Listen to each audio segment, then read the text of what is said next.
Welcome to another episode of A Beer with Atlas. I'm Rich.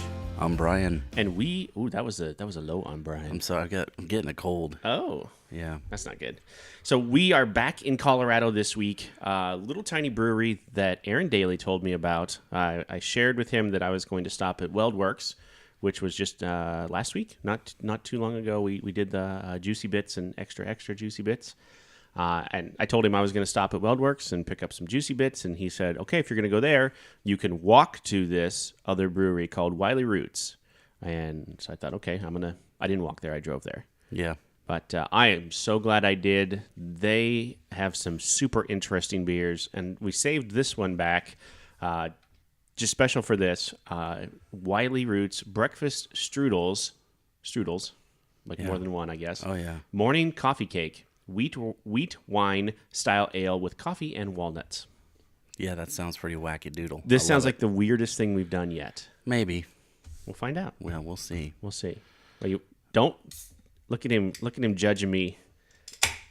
Oh, there we go. See here, this is more of a pint can, so it's a little easier to handle than the growlers. I guess so. Yeah, pours way easier than. Yeah, it looks kind of thin.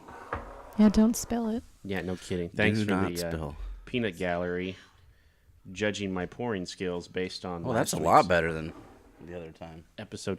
That crowler, there was something wrong with it. I don't want to say Yeah, it was was definitely my fault. defective. It had a hole at the top. There was something wrong with it. Okay, so first impression. Smells sweet.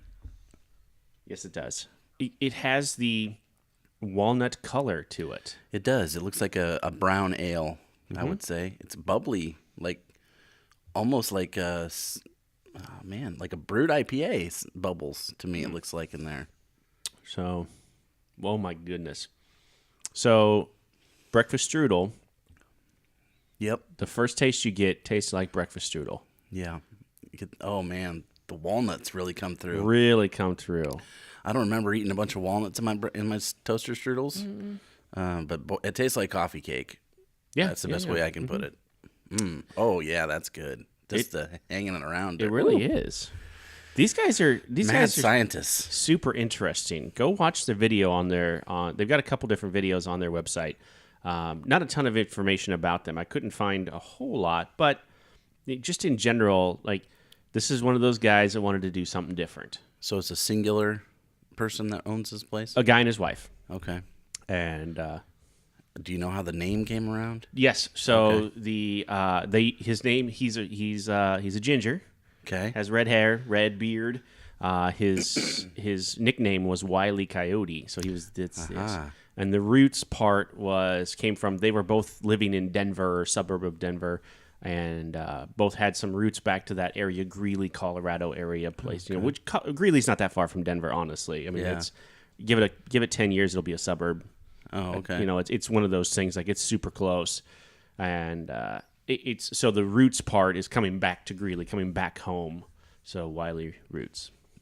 That's pretty coal. Yeah, it was a fun place. Definitely not. Whereas WeldWorks is way more of the kind of polished, and I don't mean this in a bad way at all. WeldWorks was more the polished kind of brewery that you would expect, barrels along the wall, that type of thing, glass you can see back into the brewery and see the fermenters and stuff like that. Whereas Wiley Roots it's in the middle of there's train tracks in the back, right? It's a very industrial looking building. Yeah. And when you walk in, it's very industrial, right? I mean, there's a bar and stuff like that, but you can see there's no separation between the bar and all the fermenters and everything in the back. You can just see all the way through. You can see it straight in. So kind of like Lucky Bucket here. A lot like it, yeah. Okay. Very wide open, very, very just kind of, I don't want to call it unfinished, but very raw. Yeah. And I think that's fine. I think it's probably a factor of just established, the other one, WeldWorks, has been around a little bit longer, a little more established than this place. You got to start somewhere, I feel like. Yeah. And industrial areas, at least in Nebraska, seem to are a good area for breweries to start up. Rents are a little lower and whatnot. I wondered about that too, as some breweries as I've been introduced into this industry. Why are they usually located in these types of areas? A lot of it's just for zoning purposes. You can't have a brewery or a bar establishment within certain feet of a neighborhood and stuff, at least in Nebraska and stuff. Like, that's why in the middle of your neighborhood you don't have a bar. You got to go out of your neighborhood to go get something. Could be something like that. I think rent's different. Like, the spaces are bigger. You get a little bit more money for your buck. The square foot, the And dollar the per ceilings square are high. foot. You know, like, that's an issue that you have with those, especially with the big barrels, you know. True. So That was one of the things that I found just talking to some of these guys is, like, we need so much space, and so much space is taken up by the brewery, by the brewing equipment, that it needs to be that low of a dollar amount per square foot. it's pretty crazy to think about how much space they need to just make this little amount of liquid, you know? But Right. it does take a lot of area and a lot of ingredients. And the chemistry involved, that just, it blows me away. I'm glad there's people smarter than me that can make this stuff, that I can just buy it and drink it. This is the third beer I've had from them so far, and every one of them has been super special in a weird kind of way. Like, this shouldn't exist in a beer or whatever, Yeah. but boy, it's delicious. This guy seems like he's been in the game a while as far as he's been drinking beer. Oh, yeah. Yes. It's either that or he's like brand new to it and he doesn't know that there is a no. He just does whatever he wants, which sounds cool. It looks like 10 years, so over 10 years now. So Yeah. here's what I found on my little bits of research on them. Wiley Roots was founded by Kyle and Miranda Carbaugh, opened in the summer of 2013. They started brewing in Kyle's parents' barn in 2009. So they brewed 3 years of test batches in his parents' barn. And it's kind of funny in his video, like, his dad was like, well, we're not using this barn, so the rent is as much beer as I can drink. That could be a high rent. I like that guy already. Yeah. So they won a couple different medals at the Great American Beer Festival, which doesn't surprise me at all. It didn't say what category, but 2013, so the year they opened, they won a bronze. 2015 gold, 2017 gold, 2018 silver. But it didn't say what category. So they've been around longer than WorldWorks. Well, longer than WorldWorks. Yeah. That's pretty cool. Yeah. So in just last year, they announced they acquired another 4,600 square feet adjacent to them. So their original brew house, the original where they started in 2013, up into 2018 was only 800 square feet. That's pretty small. That's tiny. Yeah. But they don't have any distribution. Like, they sell this stuff in the tap house or And that's whatever, it. and that's it. Like, you can't even go to a store and buy this stuff. I don't think so. No. Like, you can get like WorldWorks at the liquor store or the grocery store, right? So, Yeah. Oh, yeah. And there's a certain amount of distribution for WeldWorks just in, surrounding. I could get it in Estes Park. My brother can get it in Centennial. So it's around, but I don't think you can get this anywhere. Or I probably would have heard about it otherwise. So Tap House is closed Monday and Tuesday, Wednesday and Thursday 4 to 10, Friday and Saturday noon to 11, Sunday 1 to 7. Yeah, pretty standard hours for somebody that's that Absolutely. scale. Seems like that seems to be a pattern we've seen. Yep. I would definitely, if there are lots and lots, there's a lot of, is it Banner? There's a lot of Banner facilities around Greeley in that area. So I know they use, the bill rates aren't awesome, but you're going there because. It's a destination place Absolutely. for sure. Yeah, it's not you're not going there to make a bunch of money. You're probably going there to spend some of the money you made on the last assignment to live it up and enjoy true. Colorado. Yep. Yeah, absolutely true. I need to go on an assignment so I can go to Colorado, I think. I should send you up there. That'd be good. On-site research. Could be end terribly or could be some of the greatest videos we've ever had. We'll see. We'll see what happens. I'd roll the dice on that one. I'd see. Could be a mistake, and that's a tie-in here, Rich, because this style of beer was brewed as a mistake. This is a wheat wine, right? Yes. So this beer was made on accident in 1987. This style of beer. Okay. Guy was trying to make a barley wine, a home brewer Okay. named Phil Moeller, and he was in California, and he wanted to make a barley wine, but he put too much wheat in. And Okay. it created this beer. So it's a subset of a double strong American ale. So it's either in the family of these beers are double IPAs, wheat wines, and barley wines. That's in the little family tree of this style of beer. I would never have guessed that. So this is very similar to a barley wine, which we have not done on the show. No. And a lot of people are scared of barley wines I am. because they're hoppy. A lot of times they're very hoppy. They can be bitter, but they also can be sweet, and they're usually very strong. So it's like uppercut, jab, uppercut sort of scenario with that beer because it's strong, Yeah. it's bitter, and it's strong, and it's bitter. And I don't- that's the whole way down. I don't get I guess I don't understand the name then. Like, where does the name come from? It's as strong as a wine, quote unquote. But it's made not of grapes, but wheat or barley. So that's the name. The guy that made it ended up making a brewery. It was called Rubicon Brewery in Sacramento, California. He brewed it at home, and he liked it, and his friends liked it. So in 1988, he actually brewed a batch on purpose for the brewery, and that was the first time it was available to buy in the United States or anywhere. It's never been created before. So with about 30 years, this style has been around. These, you don't see them very often, wheat wines. I've never seen one. I think Zipline made one time. There's a brewery that Aaron Daly got me into from South Dakota that has a wheat wine I have at home. But they're just not very common. So I'm kind of excited to see that this is what it is. The color is close to this, deep red to light brown. Okay. Should be light at the bottom. And it should be caramely, which it is when we drink it. It is. It's something like that you would get. So Yeah, there's definitely, I guess maybe some of the flavor profile isn't a stretch for the breakfast strudel name, maybe. So it was just a very easy transition to get to this kind of flavor. you're getting the biscuity breadiness, the caramelness already, Yep. some sweetness already in there. So then all they have to do is add their little adjuncts, walnuts. You almost get that icing taste, don't you? A little bit, yeah. I was Which is just thinking weird. that as I'm You're like, looking at the oh. can, like you get a little icing flavor. Yeah. And those things all pair with what this beer already is in its general style. So should be between 8 and 12%. That's the cap for this style of beer. What's it say on there? What does it say on there? 10.1. See, would you even think that it's 10% drinking this? No way. Not at all. So this is a sneaky one. There's no booziness to it, This is really. stronger than some of the double IPAs all the double IPAs we've had. Yes. There's no booziness. There's no alcohol burn. No. It's just sweet juice, basically. It's a breakfast beer if I've ever had one. Like that kind of, pancakes and sausage type of beer. Yeah, it's like reminds me of those like it's like a corn dog, but it's a pancake and sausage sort of situation. Yes. That's what this reminds me. Like that would pair with that pretty good. This one you want to warm it up a little bit. So almost very similar to a stout. Yeah, you want it to get about 55 to 60 degrees.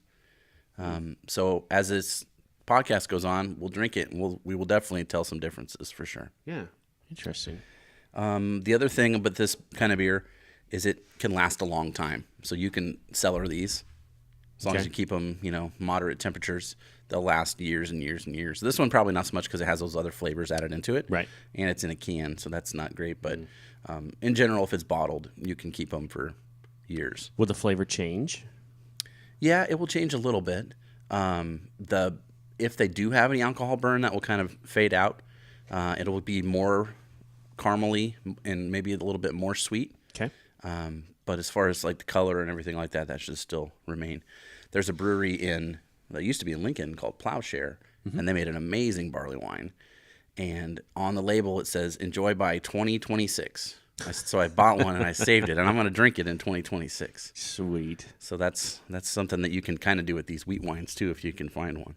That's super. I guess this is a whole style for me that I've never really. I've always kind of avoided them. Yeah. Partially because I didn't understand. Well, I mean, it's the alcohol itself, the percentages, the ABVs. That's enough to scare off a novice person for sure. Yeah. Yeah. This style of beer, and as you can tell, and as they've made, they pair really well with desserts. Mm-hmm. So like some of the other beers we've had would be great with like entrees and stuff, but this would be great if you're having like a dinner party and you're to the dessert round, brownies or something with cinnamon would pair really well with this. Cinnamon roll would be amazing, which is pretty close to what we've got going on. It's with this almost one. close to what we got. Yeah. Yeah. It's true. Yeah. So I did a little research to see, because they're very rare, like this beer, like hardly anybody makes them. I did find one called Power Wagon that's made by Big Sky Brewery in Montana, Missoula. And then there's a wheat wine ale from Smutty Nose, which is in Portsmouth, New Hampshire. Okay. They don't get here, but it's a big East Coast brewery. And then let's see, Pilgrim's Dole, which is one I have had. That's out of New Holland in Michigan. And they sometimes get here. Okay. They make a wheat wine as well. And that's pretty much all I could find for bigger, mass-produced wheat wines. Big Sky is the Moose Strudel guys, right? Yes. Okay. And I think a lot of people have. That was one of the original, maybe more readily available craft beers. Yeah, that was one of the very first ones I had. Mm-hmm. I would go with my buddy after work when we were working at the insurance place, and boy, Lord knows you needed a beer after a day there. And we'd go across the street to this terrible dive bar, and you'd get like $1.50 domestic. You'd draw, like, Oh, boy. because we were broke. Sure. It was great. Yeah. And then one day there's this moose on the tapper, and we were like, what is that? Yeah. Moose Strudel, it's called. And we're like, well, let's try it. Yep. It was good. I remember this was years and years ago, Steve Seitner coming back from some site visit somewhere and just was peeing his pants about this Moose Strudel. Like, this first off, it sounds disgusting. Right, yeah. Secondly, I don't understand what you're talking Yeah. about. Craft beer, that doesn't make any sense to me. Yeah. That- And it's like a 5% beer that nowadays is just a standard. You can get it a lot of places. A lot of places. It's another good entry level beer. Have we ever even done a brown? Just a straight brown on this? I don't believe think so. so either. No, We'll I have to don't think believe about so. that. So that's what Moose Strudel is. It's just a brown. Yeah. So like in Lincoln, coming up, the only brewery that was around was Laszlo's. Yes. Imperial Ales, Uh-huh. which was started in '89, and they had a beer. They still make it. It's called Third Stone Brown. Yes. And that's like my father-in-law's favorite beer. So we've had a lot of different browns in our days together, our 30 years. Speaking of Lincoln, Backswing has a very good brown. That's the first one I had from Backswing, and have since gone to their brewery. Another very similar to what Wiley Roots felt like when I walked in. It's in a very industrial area. You can, when you walk in, you can see everything right all the way through the back and stuff. Very, very similar feel, but excellent brown ale from those guys. So look on the can there, and that logo or label, the blue circle on the can, what does that remind you of? Oh, that looks like the Pillsbury Sure does. logo. So that's where we're going. Here we are. You ready? Mm-hmm. I did a little research on Pillsbury Doughboy because I wanted to know about it. You know what his name is? No. It's Poppin' Fresh. Oh. That's his name, Poppin' That's his Fresh. name? Yeah. Poppin' Poppin' Fresh. with an apostrophe, Poppin'. First name Fresh. Poppin', Yeah. last name Fresh. You'd think with a name like that he was created in the early 80s, but no, he was not. Late 60s. And he was the idea of some marketing folks. Okay. Rudy Perz, P-E-R-Z, is credited with the idea. His original name was Jonathan Pillsbury. That doesn't really have a very good ring to it. No. Poppin' Fresh, way better. Jonathan Pillsbury. He was used in a stop-motion commercial in the 60s, the late 60s, all the way up until 1992. Was it black and white? No, Okay. it was just like a standard claymation thing. And then in 92, he's been CGI ever since. Yes. So, Hee hee. exactly. Yeah. You knew his catchphrase, Uh-huh. which is creepy when you think about it nowadays. It kind of is. Poking him in the belly. Yeah. Although, if somebody pokes me in the belly, I will do that. You will hee hee. You have to. If you don't, that's just, I don't know. That's kind of bad touch. I don't know. Well, it is a bad touch. Bad touch. But yeah. So anyway, he has been in over 600 commercials. He's been featured in 50 of their products. And he was also in a commercial with MasterCard back in it was like the aughts, along with a bunch of other ad icons like the Vlasic Pickle Stork was in there, and yeah. Tony the Tiger. It was like for the credit card, but somehow they got the rights to put him in there. The Green Giant guy, was he in there? Maybe the little sprout. Oh, Little Sprout. Yeah, maybe him. I wanted to get ho ho ho. Green Giant. Yeah. Got Milk. He had his own Got Milk commercial or ad. Bo Jackson had one of those. Everybody had one of those. Yeah. We didn't, but that's No, cool. no. He's in a Sprint commercial. He's in a Geico commercial. He even showed up in a movie, which I think sounds terrible. 1987's movie called Puppetoon. It was a claymation movie that featured a lot of different advertising people or characters. Okay. So that was a thing that somebody made on purpose in the 80s. And it was actually him. It was actually him. Yeah, Okay. Yeah, Okay. They somehow let his character out to be in that movie. Okay. In 1970s, this might be something that's close to you. They made all sorts of action figures and play sets, Yes. like Mego, that sort of stuff. Yep. So they wanted to catch in on this craze, and they created a whole family of doughboys, or dough people, I guess that would be the correct term. Doe family. A dough family. Okay. So they had, it was like 1977, they made a plastic playset, and it has Poppin' Fresh, then it had Poppy Fresh. That's the dad. Yeah, that's the dad. And then there's Grandpopper and Grandmommer. Then there was just straight Popper, and that was, I think, the sister, and Bun Bun was like a little brother, and then Flapjack was a dog, and Biscuit was a cat. And I looked them up on eBay. You can buy them. You can find them. No. They're kind of like the stormtroopers that you have. They used to be white, and now they're like a yellowy, faded color, like an old person's teeth. But you can clean it. You can clean them back. It looks like, and they're somewhat collectible. Honestly, it just takes a little hydrogen peroxide, and it sucks that color. It sucks that right out and makes them white again. So there is hope for the absolutely Poppin' and Fresh sunlight family. too. Sunlight and hydrogen peroxide will make that. They listened to the fans, like a lot of brands do nowadays, and they decided they needed one more character, so they added Uncle Raleigh a little bit later on in the game, and he was like a cinnamon roll. Uncle Raleigh? Yeah, so it's probably Uncle Rolly. Yeah. That's look. Jamie can hardly contain herself over Yeah, here. this is something that you should probably look up after this. And, I definitely see. It's do. kind of like the Sprite, the Coke Sprite. Remember that from Christmas? I do episode? remember that. Yeah. It's a lot like that. These are terrible renderings, quick cash grab, and I wish I had some of them. I think we need these actually. So I did find out there's a huge, not as big as Coke, but a big, like, I don't even want to say black market, but there's like a market for collectibles with the Pillsbury Doughboy.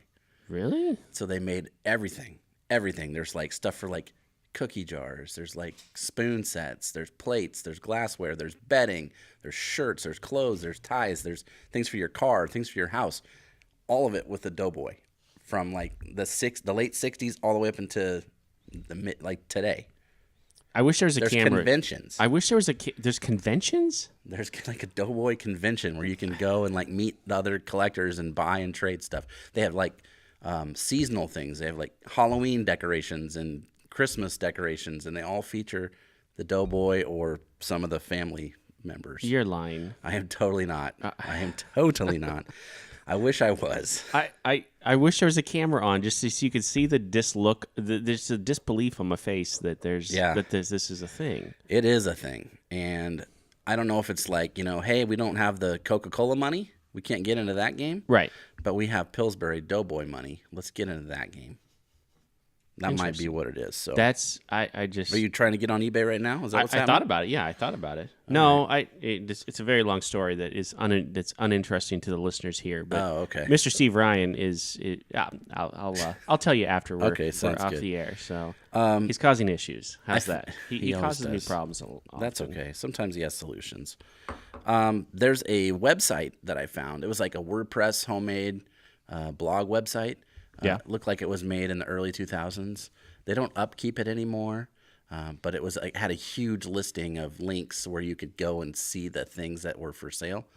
So like I looked at one, it was like a Halloween knick-knack tchotchke that you'd have on your counter or whatever, and it had like he was carving a pumpkin or something. The Doughboy, yeah.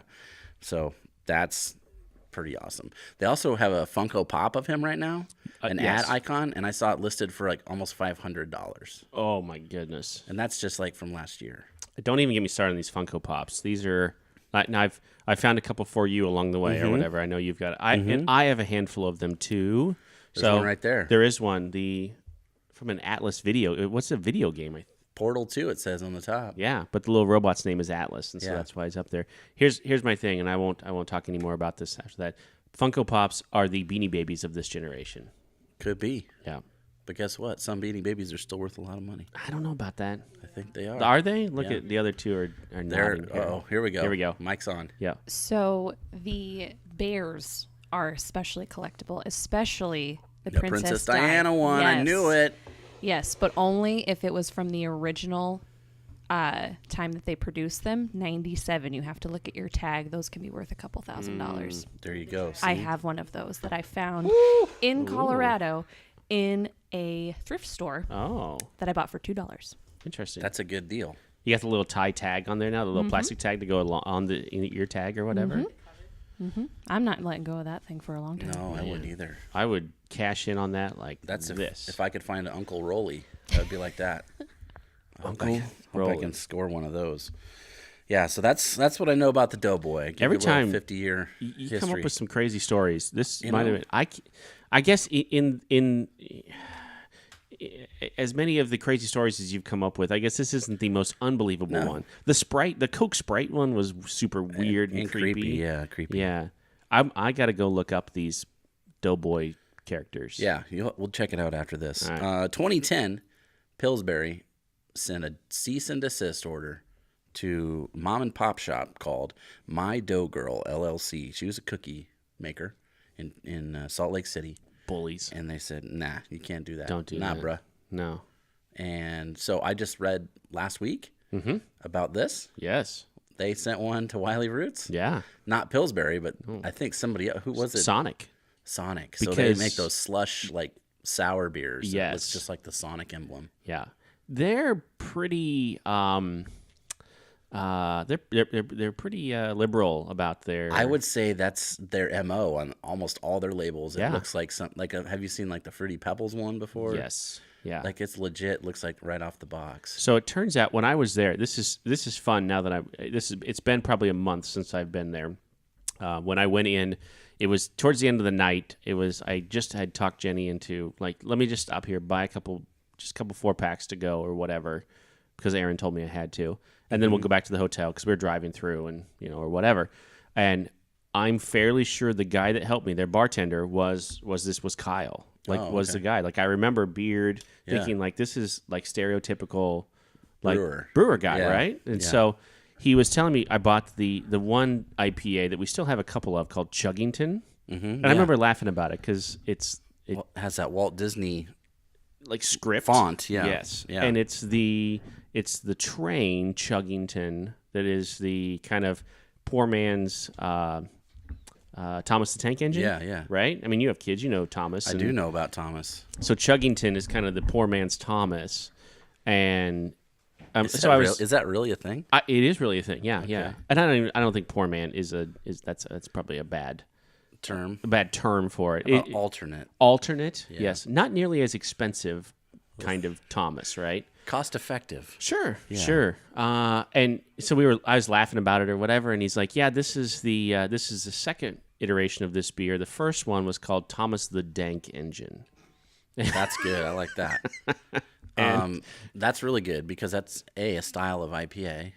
Dank. Yeah. Yes. So that has a whole other subset of meanings too. But But it was a straight ripoff of the Chuggington. Like has his face on the front of the or whatever, and the Thomas the Dank Engine had his face on the front of Thomas. So it wasn't Thomas; it was his head. Probably the most original was just that pie one that you had, the sour IPA or whatever that was. Yeah, so this was for any of you more advanced beer drinkers out there. The first one I had, this was draft night. We were drafting for fantasy baseball, and I wanted a special beer for draft night because that's a lot of fun for me. And so I drank one of it was cranberry, raspberry, sour, milkshake IPA. That's a lot of words. So weird, but so awesome. So awesome. It was like a red color like I'd never seen. It was a flavor profile like I'd never had. Yeah. It was, and they do a whole series of those. I saw a blueberry one on the internet. Yeah, like a cobbler series or whatever. Yeah. There was a lemon meringue one they did in that same series. Yeah, that's like next level. Next level flavor. Crazy next level. It reminds me, and I was wondering if there was any connection. I'm kind of sad there's not. Have you ever heard of the chef Wiley Dufresne? You know that guy? I know of Andy Dufresne. That's a different thing. Okay. That's a whole different thing. Wiley Dufresne is like kind of credited with this whole like science movement that's in cooking, cooking nowadays. So like Using gases and stuff like that. He was like the innovator of that, pushing the boundaries of what you could and couldn't do in the kitchen. And that's kind of what it brought to mind for me is because I know what the flavors on these beers, the combinations. I was like, man, maybe they're It should somehow be. connected. It should be. Because Wiley Coyote spelled different than the way the brewery's spelled. Mm-hmm. Yeah, So, that's the story that they told on the Yeah. video there on their website. so he's probably not like a secret backer of the brewery, I'm guessing. no. Probably neither is Wiley Coyote. No. Well, maybe. I didn't see any boxes of TNT anywhere, That's but good. it's entirely possible. Because that stuff never works right. Never. It always blows No, up it too soon or too late. Always Yeah. backfires on them. Always. Oh, I'd hope to get into that a little bit because their cans and they're just, I don't want to say rip off because that's the Maybe tributes. tributes. That's Yeah. it's a great way to explain some of the stuff that they've done. To every one of those, if you go through their website and go through the different beers that they've produced or whatever, the logos on there, every one of them is a tribute to something. Yeah. Yeah. This is not the greatest beer in the world. This Oh. is just a tribute. Tenacious D. You gotta for get us. yeah. That's the first Tenacious D reference we've had. Yeah, I think so. Yeah. Hopefully not the last. Leave it to Jamie to. Yep. There you go. And she's not even drinking any of this beer. Nope, she's not. Do you ever have a breakfast strudel or a toaster strudel? I do enjoy those.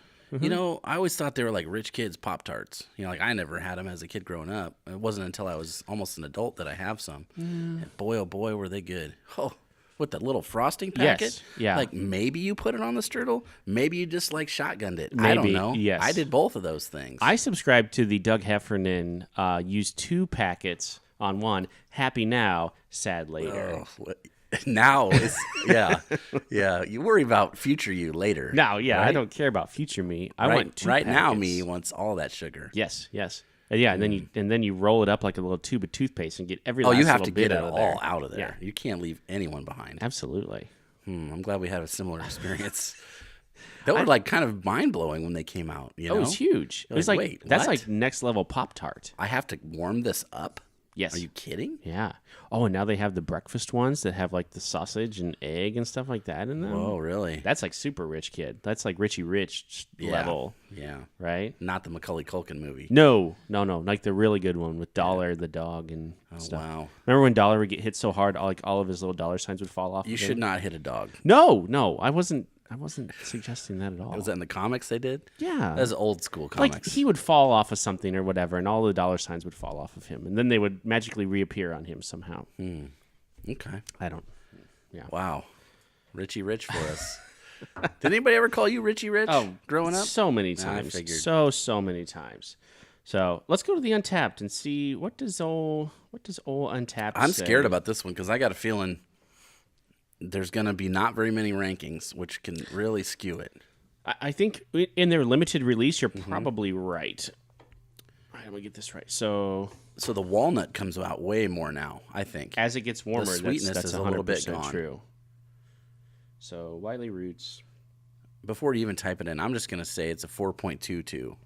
that is super high. I'm not looking right here, so Yeah. I'm not looking. I'm I'm gonna gonna say say that. like 3.8.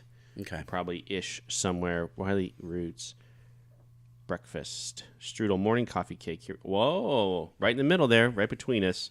4? 4.06. Yeah. Our friend. Wait a minute. It says you've already had this. Have I? Did you maybe have this before? It's possible. Oh, I mean, what's the... There's a saying about that. The facts don't lie, something like that. I think it's hips don't lie. Oh, I love that song. I love that song. I don't think that's. And one, I don't know if I ever want to say that in reference to you at any point. So They've told a fib or two. maybe tell you okay. that. Hey, I. Oh, I was thinking the ball don't lie. Oh, ball don't Rasheed lie. Wallace. Yeah. Yeah, that's what I was thinking. Okay. Yeah, what do you think? Okay. Where's your rating? I'm on this? going. I'm gonna. You know what? It's for this style. I've never had this anything. This is like a 4.25, right? That's higher than I thought you would go. Yeah. Yeah. It was between 4 and 4.25. I think that's- really. Yeah. So right in there then. Yeah. I think it's honestly it's the walnut that comes out as it gets a little bit warmer. Just kind of that. The fact that you can maybe taste a little of the icing in there. Yeah. Like those underlying flavors are so important. Like that. Just the. Yeah. As you get into it a little I bit. almost like it a little bit colder. I liked it almost the first time through. I mean, it's different for sure. But Yeah. I like that. I'm not a big walnuts person. I do enjoy some walnuts. Yeah. Yeah. I don't know. I think as you get into it a little bit, it doesn't change as much as maybe some stouts that we've had. For sure. Or the weird one that we had over ice. Remember that one that changed completely? Yeah. I don't even. What was that one? Shiner Holiday Cheer. That's right. Go back and listen to. Yeah, that was the Christmas one. Yeah. That was the weirdest thing I think I'd ever experienced in my whatever 3 years of drinking beer. I've done some things. Some of them I'm not proud of, but that one I am. There you go. It changed so much. It was so weird. So anyway, so Wiley Roots Brewing Company, Greeley, Colorado. If you're at a Banner facility or at any facility there around Denver, this is definitely worth the day trip. For sure. And don't stop by WeldWorks too. I guess they're friends. They've all like I want to say the sticks in my head as I was researching one of the two. It was WeldWorks. The guys from WeldWorks got their license to like their business license or whatever, and they were already brewing beer and whatever, but it was just in the line of they got their business license and they went to Wiley Roots to celebrate. That's cool. So and those guys like they Probably understood celebrated with them. Yeah, they celebrated with them and stuff. So definitely worth a trip if you're around there. So yeah, interesting. Weird stuff coming out of Colorado. I like it a lot. Weird and innovative and amazing. And fun. Yeah. Super fun. So speaking of super fun, this is I just segued myself right there. Okay. So this will be fun for us, I think. Brian, if you listen to the show, Brian likes alliteration. I do. Right? Yeah. You like alliteration. So I wanted to do mainstream May. I mean, I like the idea because of the alliteration. I don't know that I like the drinking of those mainstream beers, but we'll see what you got on tap. I'm not even sure yet. We'll see. We're going to do some fun ones. Beers your dad drank, Cinco de Mayo beers, like beers you can get at a Mexican restaurant. All right, I'm available, in then. that type of thing. Okay. Yeah, I think you sold me on that. The most fun I think we're going to have is the beers your dad drank. It may not be the best to drink. No, they won't be. No. My dad drinks some stuff. Yeah. If anybody knows where I can get some actual Michelob, it's like I don't even think they make it anymore. Man. Do they don't make it anymore? I don't think so. That's what my dad drank. That was his beer. Straight Michelob. Remember those weird bottles? Yep. Like, super big on the top. Yeah, and and then the like, weird curve and Yeah, really weird. It was weird. kind of good for gripping as a child. As a child. When I would bring them from the fridge. Oh, there we go. Yeah. This is a proud dad moment for me. It has really nothing to do with anything, but more as a child. I told, because I said this before, right? Maddox understands. He knows he can. He knows read his now. cross-train labels. He does. Yeah. He does know his cross-train labels. It actually is a cross-train. I said, "Hey Maddox, go to the beer fridge and get me a fairy nectar." And he came back with a fairy nectar, and he said, "Dad, I didn't know if you wanted the fairy nectar or you wanted the double dry hop London." Oh man, Like he knew the name. that's expert level. That's great. You should be proud. I should be proud. Yes. Yeah. There we go. Yeah. He's Russian, so he's gonna know how to drink at some point. He's gonna get into it either way. He's your house. That's exactly nature, right. nurture, whatever. I'll prepare him. He's not like he's drinking these ahead of time. Like I'm not endangering him in any way. You're just helping him learn how to read. It is helping him learn how to read. That's 100% true. All right, so Mainstream May starts next week. If you have, if all you drink are mainstream beers and you listen to these and you think what could be, we're gonna take you back to what you drink right now and maybe compare them to other beers that we have. I've got a couple that I want to toss in the mix too, but I'm not gonna. They're gonna be surprises to you. I love surprises, So I'll sprinkle those in as well. All right, Mainstream May. We'll see you next week.